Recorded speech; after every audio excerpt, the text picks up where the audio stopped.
एक गांव में एक गरीब किसान रहता था। वह बहुत ही ईमानदार और मेहनती आदमी था। वह अपने छोटे से खेत में काम करता और बहुत ही खुश रहता था। पूरे गांव में किसान की ईमानदारी के बहुत ही चर्चा थे।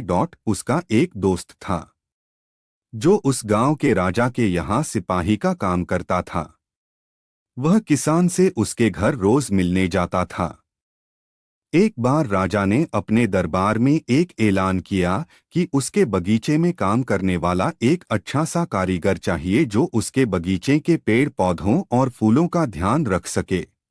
राजा का यह ऐलान सुनकर किसान के दोस्त सिपाही ने सोचा कि यही मौका है कि किसान से मित्रता निभाने की। मैं उसे यहाँ बगीचे में काम पर लगवा दूंगा, उसका व मेरा साथ भी रहेगा एवं किसान का भला भी हो जाएगा। यह सोचकर उसने राजा से कहा कि महाराज, मैं आपके लिए एक ऐसे आदमी को लेकर आऊंगा जो यह काम अच्छे से कर लेगा।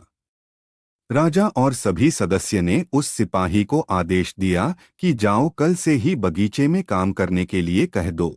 उसी वक्त वह सिपाही अपने दोस्त किसान के पास पहुंच गया और उसने किसान को बगीचे के काम की सारी बात बता दी और किसान ने भी काम करने के लिए खुशी खुशी हाँ कर दिया। अगले ही दिन अपने दोस्त के साथ राजमहल पहुंच गया। सिपाही उसे राजा के सामने लेकर गया और राजा ने उस किसान को बगीचे की पूरी देखभाल का काम सौंप दिया। राजा ने कहा, तुम अगर पूरी ईमानदारी के साथ काम करोगे तो तुम्हें 50 सोने की मुद्राएं हर महीने दूंगा। किसान खुशी खुशी बगीचे में काम करने के लिए हाँ कर देता है और वह उसी वक्त बगीचे में काम करने लगा। किसान बगीचे में बहुत दिल लगाकर काम करता था। कुछ दिन बीत गए, किसान ने बगीचे को बहुत सुंदर व हरा भरा बना दिया। राजा को उसका काम बहुत पसंद आया। एक दिन किसान बगीचे में कुछ खुदाई कर रहा था तो उसने जमीन के नीचे कुछ महसूस किया। तो उसने खुदाई की तो देखा वहां नीचे एक बड़ी सी संदूक थी।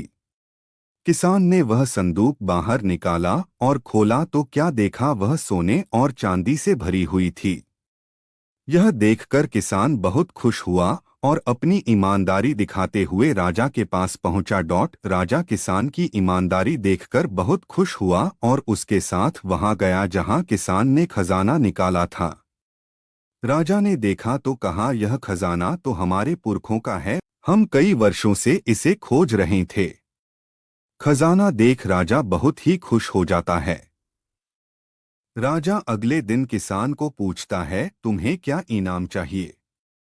किसान बोला, मालिक, मुझे कुछ नहीं चाहिए, मेरे पास जो भी है मैं उसी में खुश हूँ।